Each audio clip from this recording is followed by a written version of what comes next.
ये जो श्रमिक दिवस आज 1886 मसीह जो आंदोलन होता चिकागो सहर में तार स्मृति रे से जो लाल झंडा जो रक्तर लाल छिटा पड़ा तार कपड़े जो लाल झंडा है लाल झंडा को धरिकी आज एआरएफ बा विश्वर सबू संगठन आज ये लाल झंडा तले अच्छा। तेणु ये जो मेन डे होमर मेनली 8 घंटा ड्यूटी ये आंदोलन स्टार्ट होता सक्सेस होता। आज जो श्रमिक समस्या अच्छी सी धीरे धीरे श्रमिक समस्या अलग प्रकार बढ़ी बढ़ी जाऊँगी। तेणु प्रेजेंट सिचुएशन ने श्रमिक मानकर कौन समस्या अच्छी श्रमिक मानकर समस्या को किभली भाव में समाधान कर ऑल सेंट्रल गवर्नमेंट एम्प्लॉई बा जो कॉन्ट्रैक्चुअल लेबर अच्छा समस्त केमती उन्नति हो पार भितर आमर विस्तृत भाव में डिस्कसन है फ्यूचर कार्यपंथा कौन हम तापर निर्धारण कराला। जो 3 जन आमर कमरेड थे से रिटायर्ड हेले काली तेणु आम आज अवसरकालीन विदाय देलु से संबोधना कर से सीनियर कमरेड्स माने जो माने अच्छे से भी आम सांगे रे से जीवन आगामी जीवन बहुत भलरे कटू एवं सम रेलवे कर्मचारी एमती सुखरे सुखरे चाकरी करी निजे रिटायरमेंट हूँ यहाँ कामना कर। दिन चिकागो सहर रे जो स्ट्रगल होता रक्तर नदी बही जाइला अनेक श्रमिक माने तांकर जीवन बलिदान करथिले।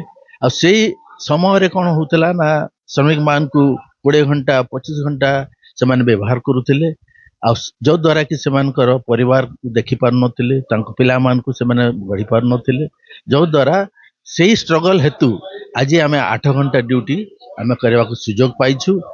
एटा ट्रेड यूनियन रो एटा गोटे बड़ उपलब्धि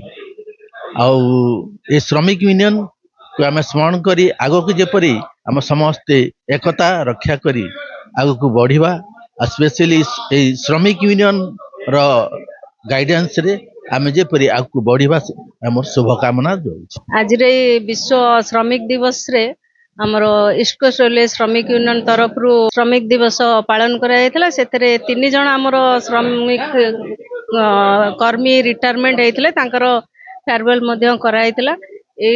विश्व श्रमिक दिवस रे मु एया वार्ता देवी कि समस्त को निजर अधिकार आउ निजर स्वाभिमान को ये करंदु एकत्रित रहिले ही हमको कहीं हैरान करि परिबेनी। जीएस प्रिके पाठशाणी को नेतृत्व रे आज श्रमिक दिवस पालन कराई छै। 33 इयर्स 4 मंथ सर्विस करू गतकाली अवसर नै छी मोते आज जो श्रमिक दिवस रे श्रमिक यूनियन वाला जो सम्मान देइछंती सेति पई मु बहुत खुशी।